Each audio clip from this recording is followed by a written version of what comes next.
So what is a team green pregnancy? If you have never heard that term before, then just keep watching and I'll tell you all about what it means. Hi and welcome to my channel, Shades of Sage, where I share all things motherhood. My name is Taishima, I'm a doula, chef, and mom of 5, and today I'm going to talk about a team green pregnancy. So what that is, and if I've done it myself. Okay, so team green pregnancy basically means that you are waiting until you give birth to your child to find out what the gender of your child will be. So whether you're carrying a boy or whether you're carrying a girl. And so for me, of course, I did this, right?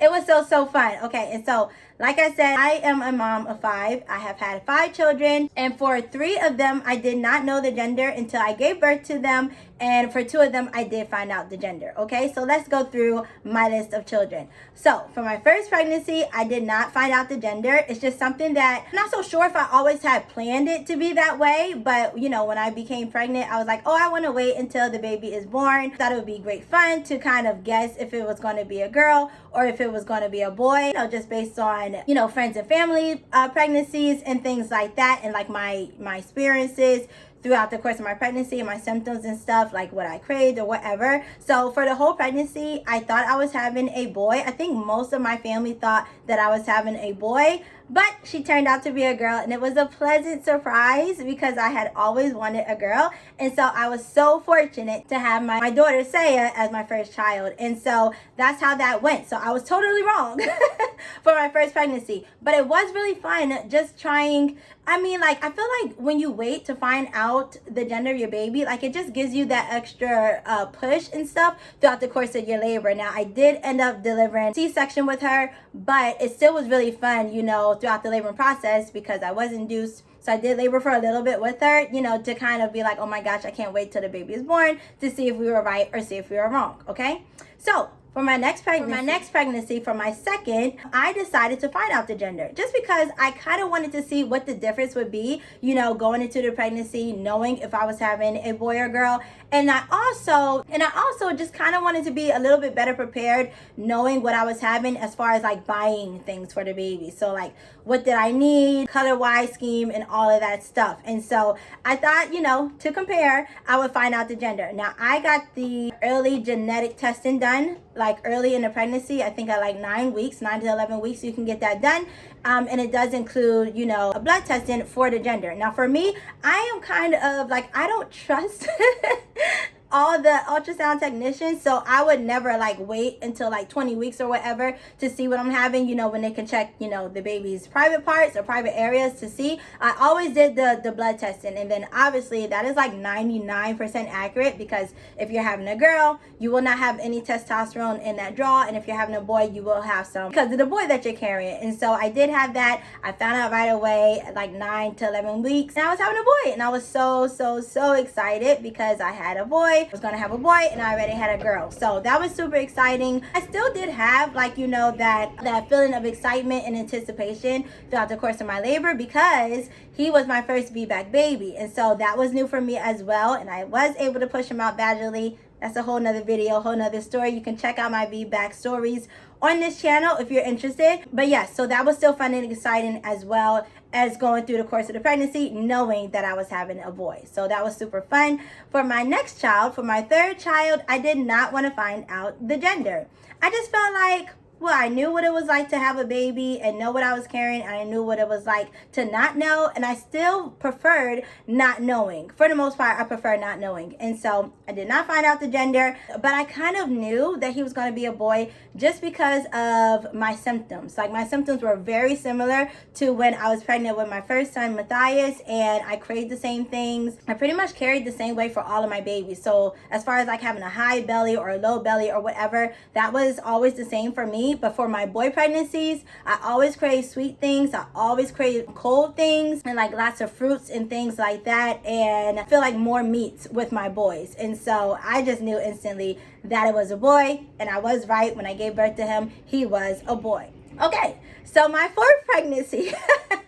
For my fourth pregnancy, again, I did not find out the gender. Like I said, it's great fun not knowing, right? And again, I did labor with him and all of that. It was supposed to be my third VBAC, but I had to have another C-section. But still, it was fun. It was fun, you know, just trying to see everything. But I knew, like, I was like almost 100% sure that it was another boy, just because, like I said, my cravings were exactly the same. I hated like anything that was like too salty or savory. I could not tolerate it. It had to be sweet pretty much at all times, and it had to be cold. And I feel like I had more energy overall throughout the course of my boy pregnancies than my girl pregnancies. And so, yeah, I felt pretty good in my body throughout the course of that pregnancy, besides the morning sickness.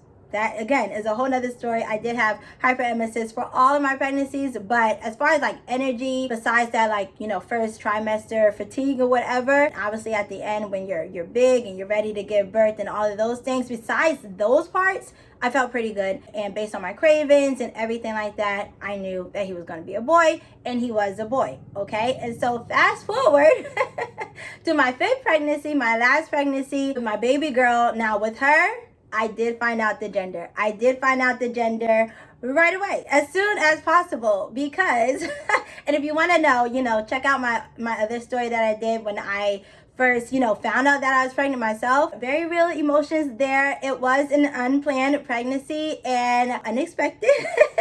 So I just really, you know, I had longed for a girl, for another girl, a daughter, for a while. And I just had all these boys back to back. And I was like, I gotta know. I gotta know this time. I gotta know as soon as possible, right? And so I got the blood testing done again, and it came back and she was a girl. And I was just so excited. I was over the moon. Now for my last pregnancy, I pretty much kept that like hush hush. Like I didn't even tell my kids that I was pregnant.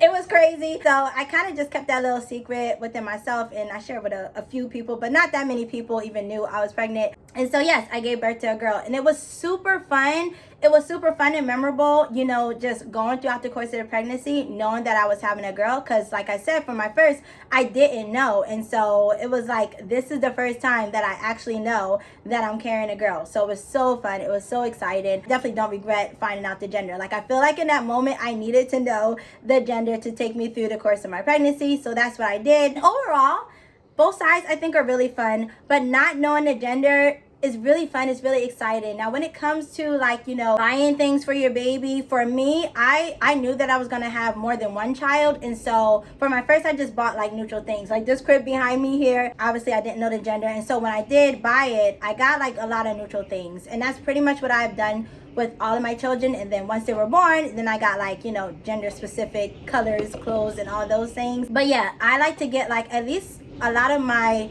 you know, like items that I plan on reusing, or like items that I wanted to last for a really long time that I could use for either child or whatever. I got them like gender neutral as far as like colors and things like that.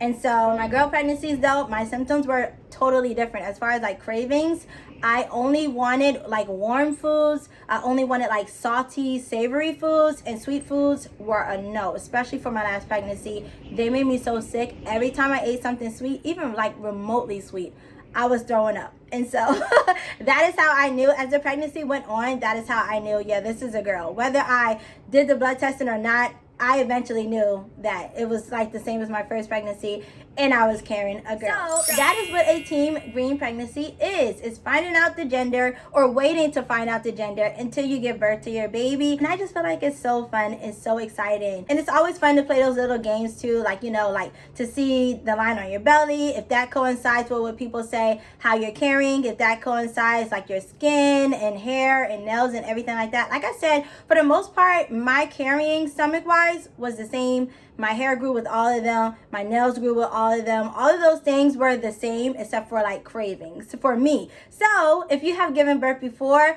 or been pregnant before, share with me down below. How did you navigate this subject? Because I know some people are like, I gotta find out. Like, I gotta know ASAP, right? Or, you know, they do the big gender reveal and all of those things. And then of course, you know, if you do find out the gender and you have like daughters, all daughters, you may be wanting a son. Or if you have all boys, you may be wanting a daughter. And then, you know, you can have gender disappointment as well. And that's one of the reasons why I like wait until birth as well, because it kind of wars off gender disappointment. Because obviously once you push out your baby or give birth to your baby, you're just so excited to see them, you know, and meet them in person anyway. And I feel like that's another benefit of having a teen green pregnancy. Now, it will drive your family and friends crazy when you tell them that you don't know the gender or you're waiting until the birth to find out. But for me, it was great fun. So let me know if you've ever done this, if you have ever waited until you gave birth to see if you were carrying a boy or a girl, and were you right in your predictions? Were you right in your guess of having a boy or carrying a boy or carrying a girl? I would love to know. Share with me down below. I love hearing women's pregnancy stories. So please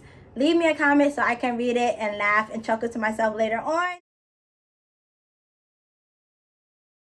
Now that's all that I have for you today. Remember to let your story be your power, and I'll see you in my next video. Bye.